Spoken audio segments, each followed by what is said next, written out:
So my one pepper's a little bit burnt, so I took the more burnt of all the peppers. And I put a bunch of stuff inside the peppers, some enoki mushrooms and things like that.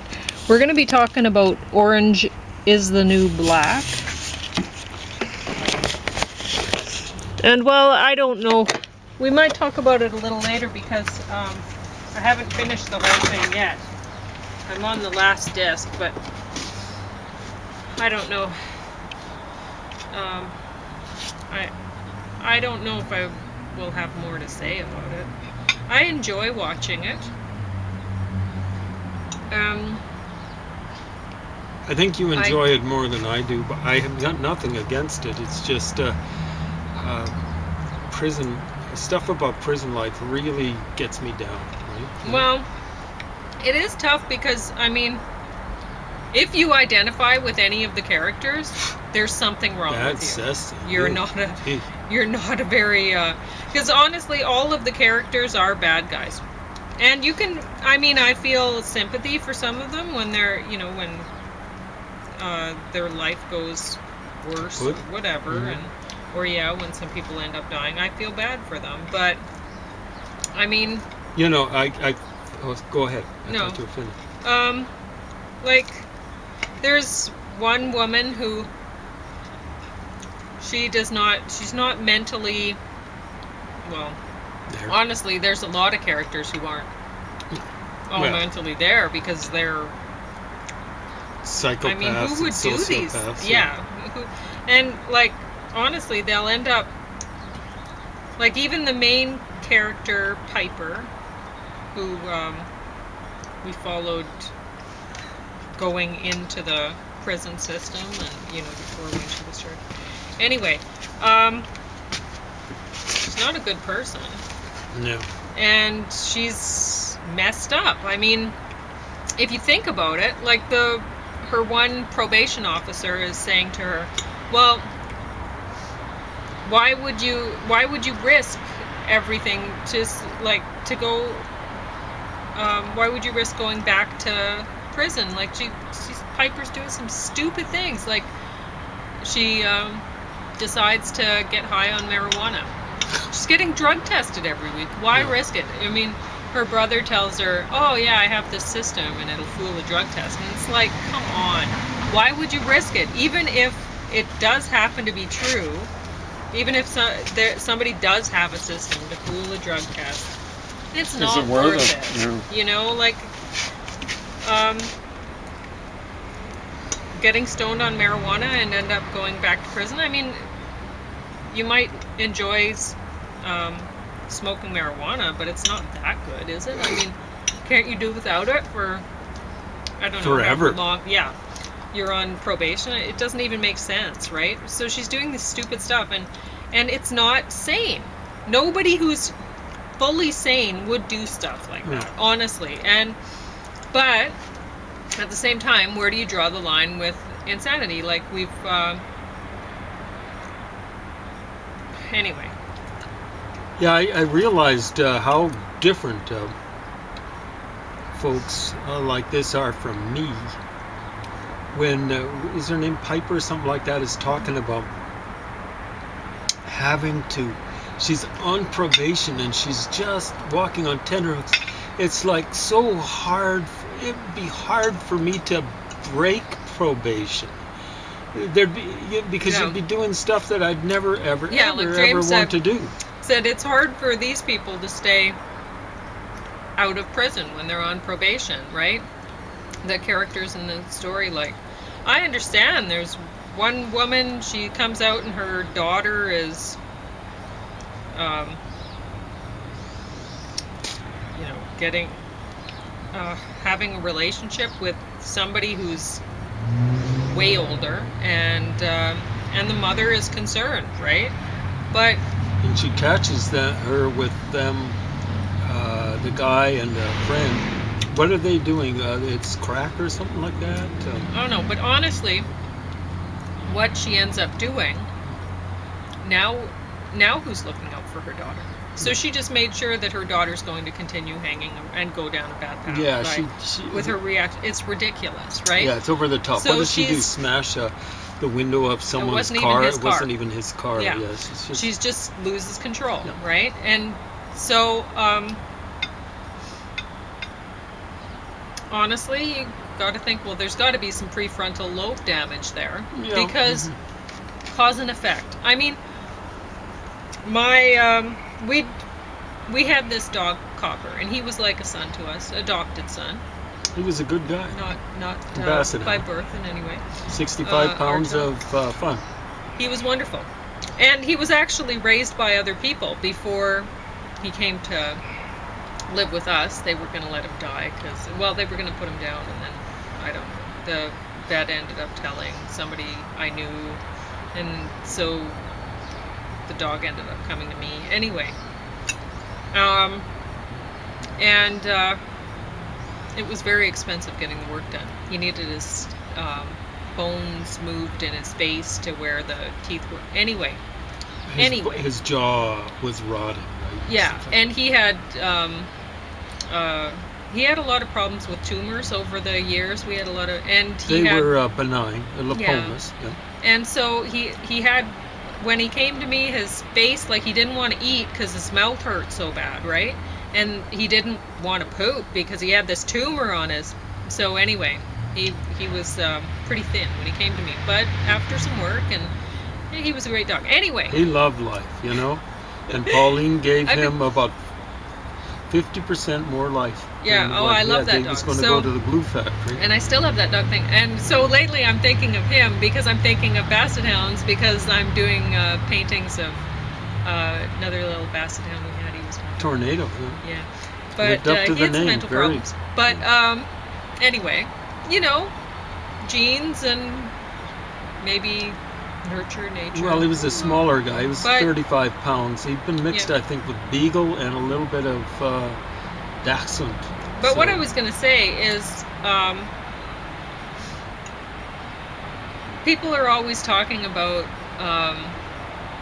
living in the now, and no, there's it's great to actually plan ahead. And live in the future Yes, a little and bit. then- Live in then the you can actually- Don't- then the now will be better if you Yeah. actually plan. When you just live in the now and don't plan, you end up with leaders who let COVID into their countries, and yeah, who exactly. knows how many Yeah. people will be lost because Yeah. too many leaders were living in the now sort of people and not planning at all, Yeah. not seeing the future at all, where things were going. And it was obvious, but they were not seeing that. And one would hope. Otherwise, they were seeing that. They knew what would happen, and they condemned so many people to death. To death. Yeah, and I think they did. I think the leaders did want to call the population, call the herd, and they just had no idea how bad this thing was. And They that definitely had no were idea so about it. arrogant, they thought they could control it and use it as a tool. And that's the problem with aggressive personality types, is they're way too arrogant. They're way too confident in their own abilities, and they're i.e. always like pretentious. the criminals. They're always thinking, I have a system, I'm not going to get caught, or whatever. Yeah. I'm too smart for this, and they're Donald Dump's not. that way. Anyway, but I was going to talk about Basset Hound named Copper. He was wonderful. And but we'd go downstairs, and he knew how to tell time, and we found that a lot of dogs actually do. I He don't was know incredible. how. You tell them, I'm going to be back in a half an hour, or and they know. They can actually know when that half an hour is going to be, or, I think they actually learn, but I'm not sure. I don't think it's a psychic sort of dog thing that they somehow just know how to tell time. I think they, you tell them, okay, the show will be done in an hour, and then and they figure it out. They're actually a lot smarter than humans give them credit for. But, so let me just kind of yeah. give a So testimony. we'd go downstairs and we'd tell Copper that, like James would do this all the time. He'd tell Copper. I wouldn't even tell him.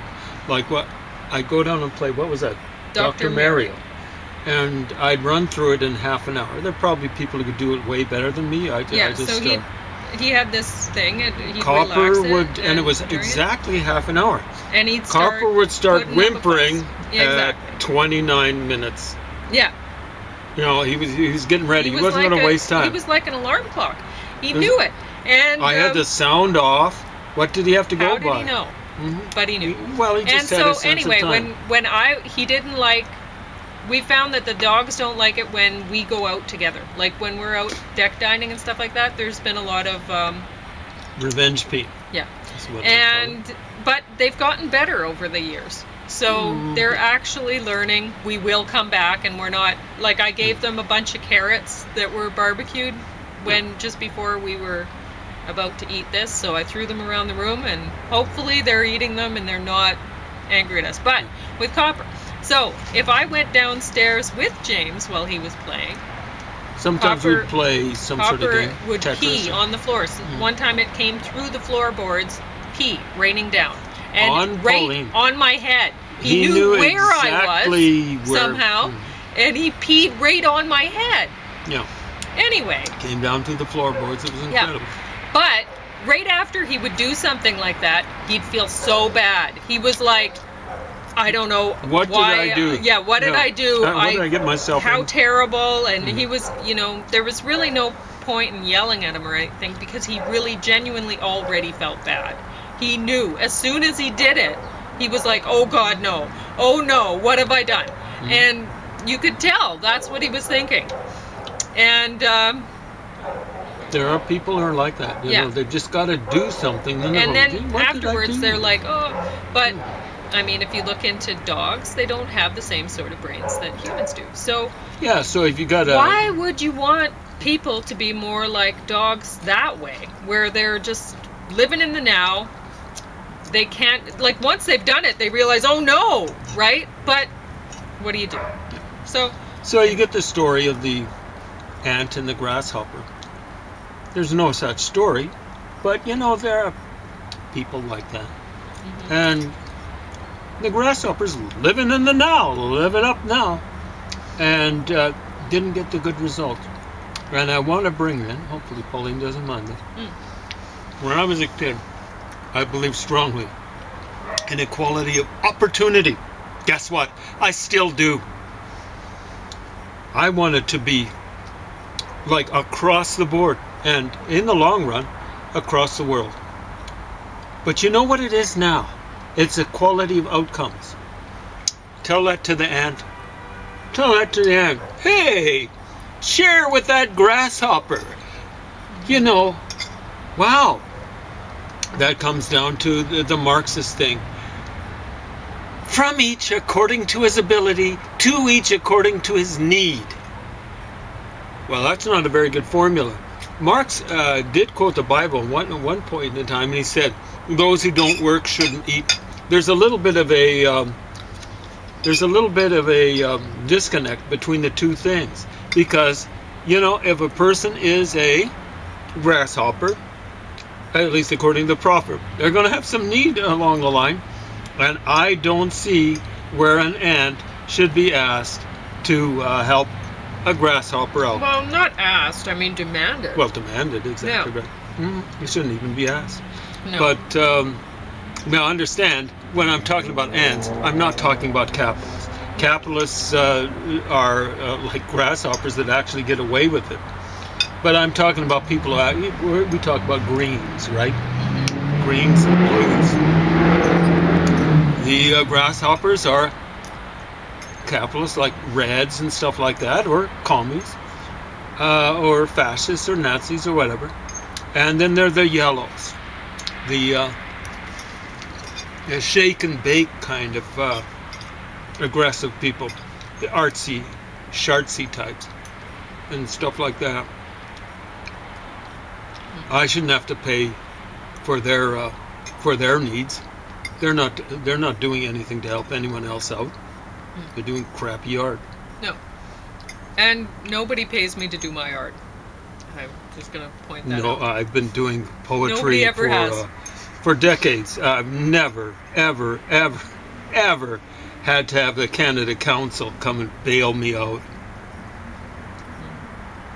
So, anyway. Never ask for it. You know, people, you know, tortured artists and all that sort of stuff. I enjoyed doing writing poetry, stuff like that. It's hard work.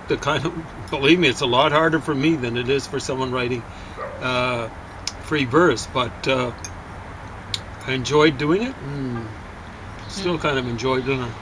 So I have to say this: we were given this barley. It came from Edmonton, I guess, in this package there. But so I don't know if it was grown around there, whatever. But it's organic barley, and it was already parboiled or whatever. And so I used it. I put it in the bottom of the bell peppers, and then I put vegetables on top of it. So I put onions and enoki mushrooms and garlic and cabbage, shredded cabbage up on top. And then I put the lid of the pepper on, and it cooked perfectly in there. It's terrific. I was a little concerned. I thought, should I put some apple juice in, given it's apple season already? There's plenty of apple juice, and I thought I could put a little bit of apple juice in just to make sure it cooks properly. But then I thought, well, I don't want to overcook it, and there probably will be enough juices just with the pepper and all the vegetable juices, right, when I'm barbecuing it, and it totally worked. So definitely get this product so that you can stuff some peppers. well, it's local, wonderful. They say, Yeah, well, fairly. relatively local. Edmonton's a long ways away. Mm-hmm. At least it's from the province. Mm-hmm. So I'll bring out the bag to show you,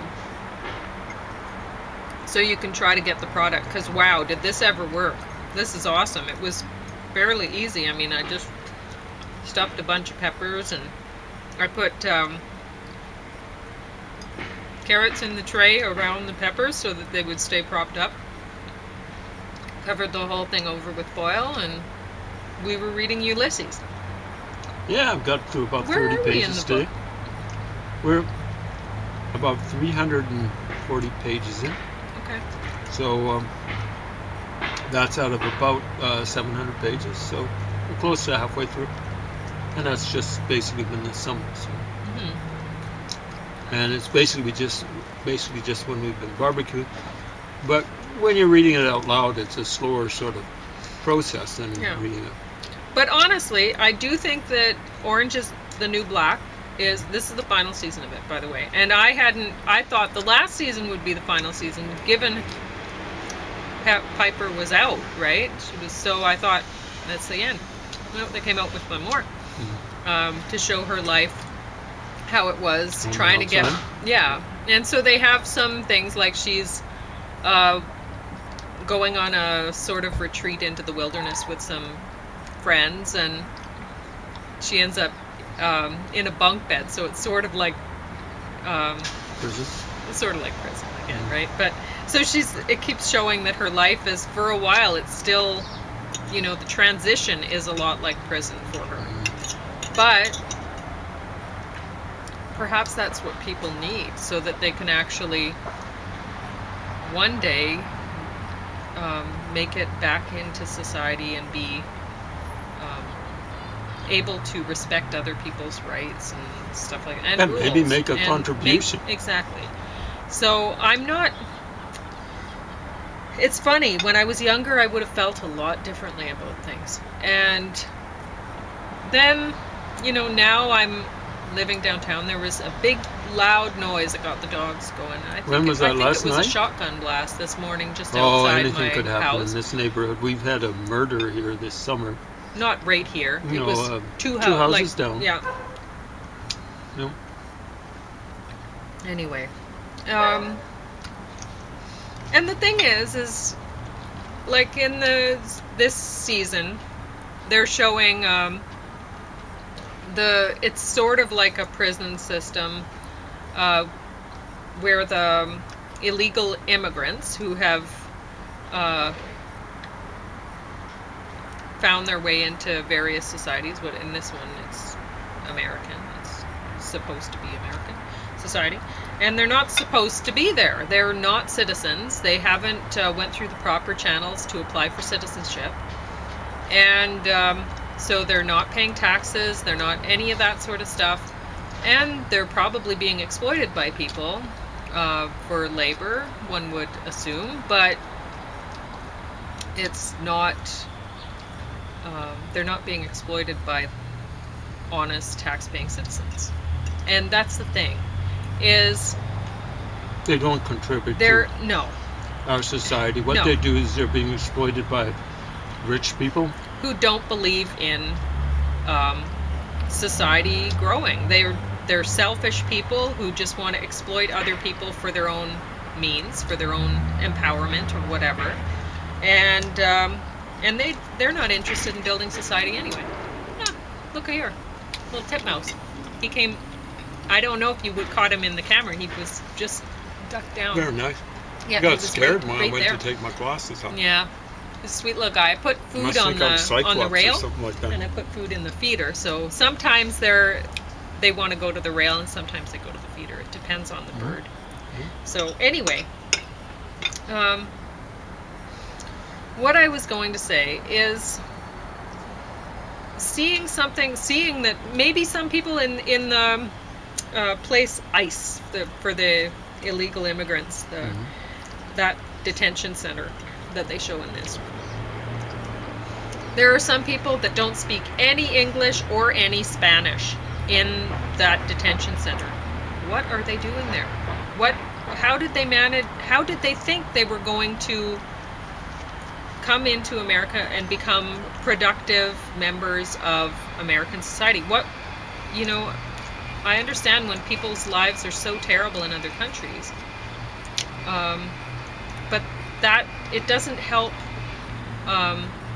one society for another to come in illegally, because then the whole the legal immigration channels might be shut down.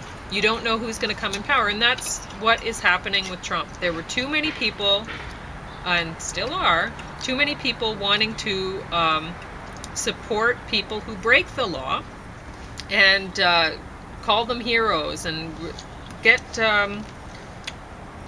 legal citizens to rally for them and say, look, we have to protect these other people, whatever. No, we have to protect legal immigration. We have to protect people who actually want to immigrate legally. We have to protect that whole system so that they can still come in. Otherwise, people who want to shut the whole thing down are going to get elected. And they're going to do that. They're going to shut the whole thing down. And so really, when you're campaigning for criminals and calling them heroes, it doesn't help out anybody. It hurts the cause. It hurts the cause. I've been saying for a long time,